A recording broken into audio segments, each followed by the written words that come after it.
Here's how you get caught stealing $230 million. No way. Oh my god! $242 million! Do you know how much money that is? Ballin' like it's game time. Locked in when it's game time. Yeah, I'm ballin' like it's game time. I wake up, flex, thumbs down now. Check, no drip, this time to run it.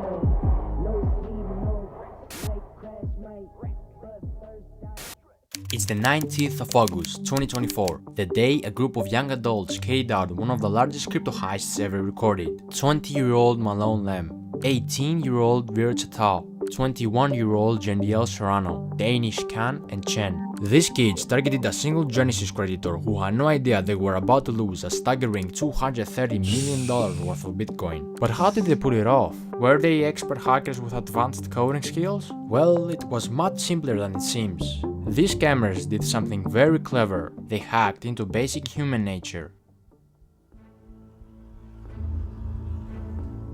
Wow.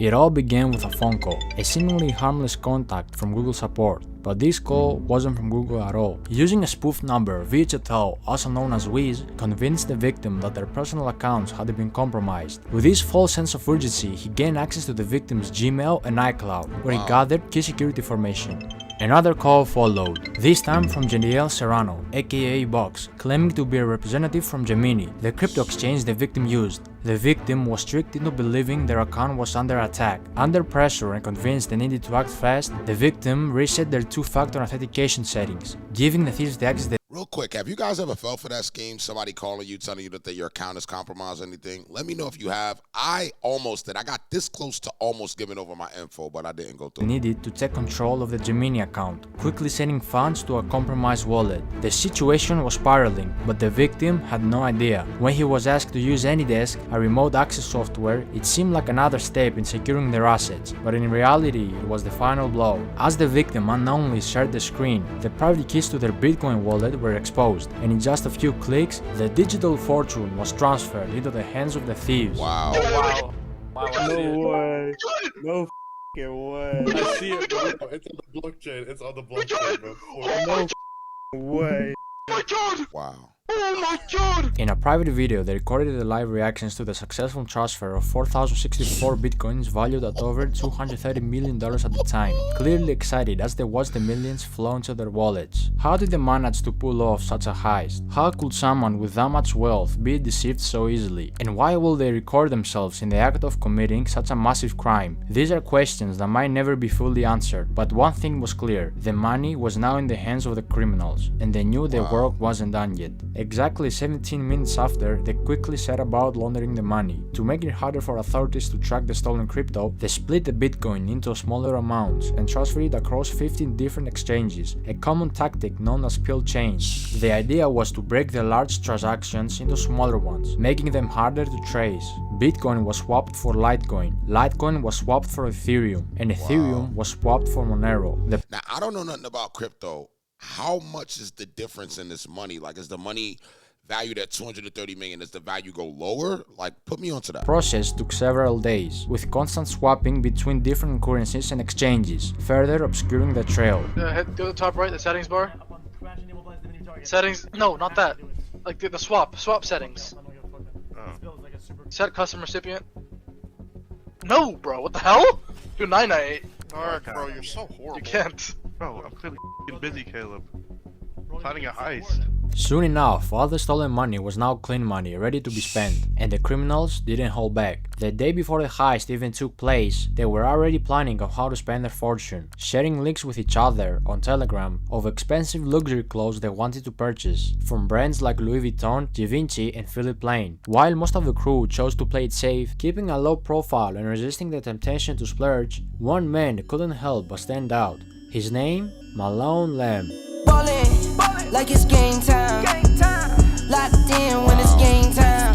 Yeah, I'm ballin' Malone was based in LA, and the moment he got his hands on the money, he wasted no time diving headfirst into a luxurious lifestyle. Everything he had once watched wealthy people enjoy was now within his reach, ready to become his new reality. Nightclubs became his second home. Almost every night he hit a club, spending ridiculous amounts of money on VIP sections and bottle services. His bar tabs were unbelievable, some nights costing $265,000, $300,000, and even more than $500,000 in a single night. If you were in one of those clubs, you couldn't miss him.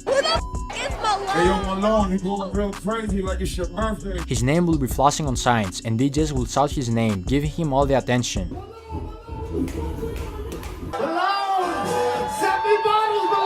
Welcome home alone. Can't you see $100,000 in bottles right now? Jesus, Malone, this is next level.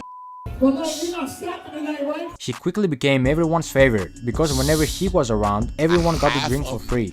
Yo, $500,000 in a night is insane, but I think it's more of the high that you did it. I mean, what can you do with $500,000 in a club that you can't do at $50,000 in the club? You know what I'm saying? He flew around cash like it was nothing, and one time he even handed a DJ a massive 6-liter bottle of Golden Ace of Spades champagne, which could cost anywhere from $25,000 to $60,000. Another time he tipped a DJ $2,000 and had all the unopened bottles in the club sent straight to his house. He even tipped me $2,000. When I tell you the amount of bottles he sent me that I took home, brand new, everything sealed, brand new. But as fun as LA was, it still didn't feel like enough. He craved more attention, more luxury, more extravagance. So what did he do? He chartered a private jet to Miami. There, he took his spending to a whole new level. In Miami, Malone settled in a waterfront mansion. This place wasn't just any house. It was a $10.5 million estate with a $62,000 a month rental price tag. This mansion was massive, covering over 8,500 square feet, with 25-feet ceilings, 10 bedrooms, and a huge pool with a jacuzzi. It had 2 big front gates and a garage with a spacious driveway that was later filled with expensive supercars and luxury vehicles. Malone bought a black Mansory SF90, a white Lamborghini Urus, a fully kitted out white Mansory Lamborghini Urus with baby blue interior, a matte black Lamborghini Revuelto, the new Porsche 911 GT3 RS, the new Ferrari SUV in black, 2 Mercedes-Benz G-Class, 1 in grey, 1 wrapped with matte black camo, a convertible matte black and pink Rolls-Royce Dawn, a blue BMW M4, another Lamborghini Revuelto in matte grey, a blue Lamborghini Urus, an all-white wide-body kit Lamborghini Aventador SVJ with Malone's name written on the bottom of the door, a matte black Ferrari 812 Superfast, another Lamborghini Aventador SVJ in blue, a pink Urus,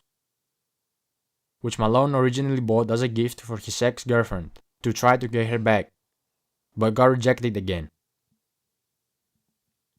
A fully black carbon fiber McLaren 765 LT, a blue Pagani Huayra, and many more cars. If you didn't realize it by now, Malone was always rolling with fashion. He rocked high-end designer pieces like Louis Vuitton and Givenchy. His style was expensive, with the most expensive piece of clothing being the Moncler Maya 70 by Paul Manges jacket, which alone cost $50,000 or more. But after all this wasted money on clubs and cars, Malone finally decided to invest his money in timeless pieces that would hold the value over time, like these Cuban link chain bracelets filled with diamonds, a Richard Mille covered in diamonds, and a diamond ring for each one of his fingers. One Richard Mille wasn't enough, of course, so he bought multiple. Even his glasses had diamonds. Yo, don't take no video. Malone wasn't just a millionaire obsessed with himself. He had a generous side, often using his wealth to give back to others in need. He bought 5 Birkin bags and gave them away to random girls at the club. One of these lucky ladies was a model named Olivia Allen. Guys, I can't even make this up when I say that I just woke up to a Birkin in my bedroom because a man gave it to me in the club last night. This is your sign to go clubbing. Another lucky lady who got a Birkin bag was famous TikTok star Sky Bree. Me and my 2 girlfriends walk over to the section, and this kid, I'm gonna refer to him as like a kid. I mean, he was definitely over the age of 18. He looked pretty young. He comes towards me and he's like, I got this for you.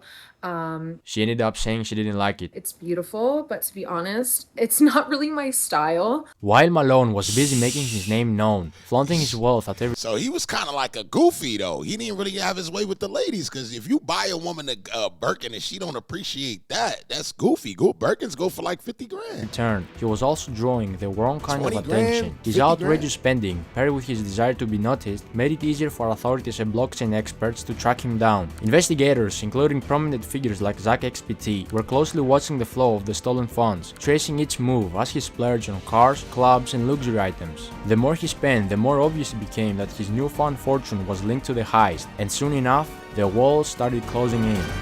Wow.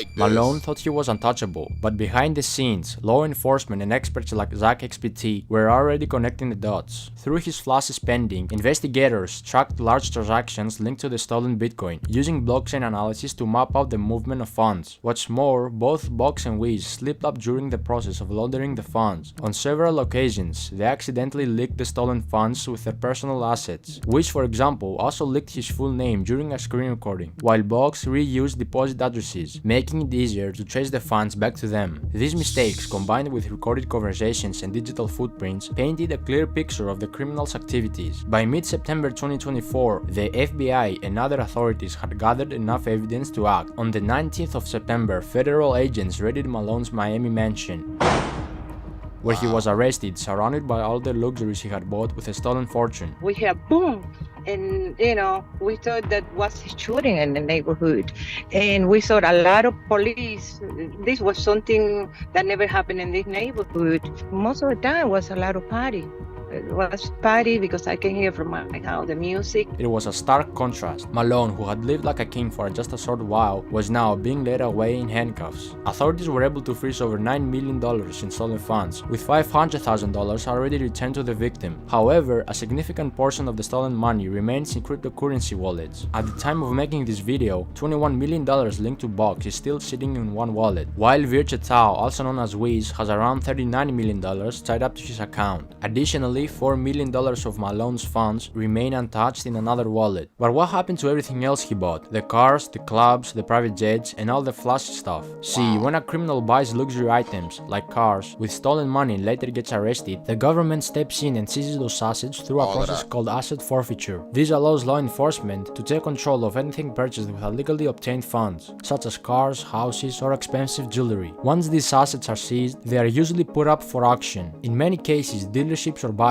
including the same dealer who originally sold the cars, can purchase them again, often at a lower price than they were initially sold for. The money made from these auctions then is used in a couple of ways. A portion of it will go toward compensating the victims of the crime, helping to recover some of the stolen funds, while another portion could be used to cover the cost of the investigation and legal proceedings. If the victim is lucky, he can get 50 to 65% back after the auction and administrative fees, the cut the investigators will get. However, Bro, $230 million, which means that you will only get 115 to maybe a little bit under 200. In Malone's case, 3 of the cars he purchased, the Mandatory Lamborghini Urus, the Lamborghini Revuelto, and the Porsche 911 GT3 RS, were later transported to LA following his arrest. These cars were spotted by EFF Spot, a popular YouTuber who is known for his rare and expensive car spotting videos. In this particular video, both the Revuelto and the Porsche appeared with noticeable damage. The Revuelto had significant front-end damage, while the Porsche was dented in the rear, suggesting that the Revuelto had likely rear-ended the Porsche. This kind of damage will undoubtedly decrease the value of these cars when they go to auction, significantly reducing the amount the victim could recover. The same process will apply to the clothes, jewelry, watches, and designer glasses that Malone purchased. These luxury items are likely to be seized by authorities and auctioned off as part of the asset recovery process. High-end watches, such as his Richard Mille pieces, are particularly valuable and could bring in significant amounts at auction. While designer clothes typically depreciate in value, Malone's expensive pieces will still hold enough worth to help recover the funds for the victim. As for the wild spending in clubs, that money is pretty much gone. When you blow $500,000 in a single night on bottle services and VIP sections, the clubs aren't held responsible for giving it back, especially if they had no clue the money was stolen. Same goes for the private jets. Those jet companies provided a legitimate service, so the money Malone spent on his flights is long gone. In conclusion, while most of the big ticket items can be seized and auctioned, much of what Malone spent on services, like clubs and private jets, is lost for good. This story isn't just about a major heist or the luxurious lifestyle Malone enjoyed for a brief moment. It's a lesson in greed, the dangers of showing off wealth that wasn't earned, and how quickly everything can come crashing down. Despite all the money spent, the nights out, and the flashy purchases, Malone's dream life was built on stolen funds, and it was only a matter of time before it fell apart. Authorities might recover some of the stolen money, but the damage done to the victim and the recklessness of Malone's spending spree are a reminder of how easily things can slip away. For Malone and his friends, what started as a wild ride of lavishness ended in arrests and their names tied to one of the biggest crypto crimes in history. In the end, this heist shows us that no matter how clever the crime or how big the payout, the law always catches up, and the price they paid was far greater than the short-lived luxury they enjoyed.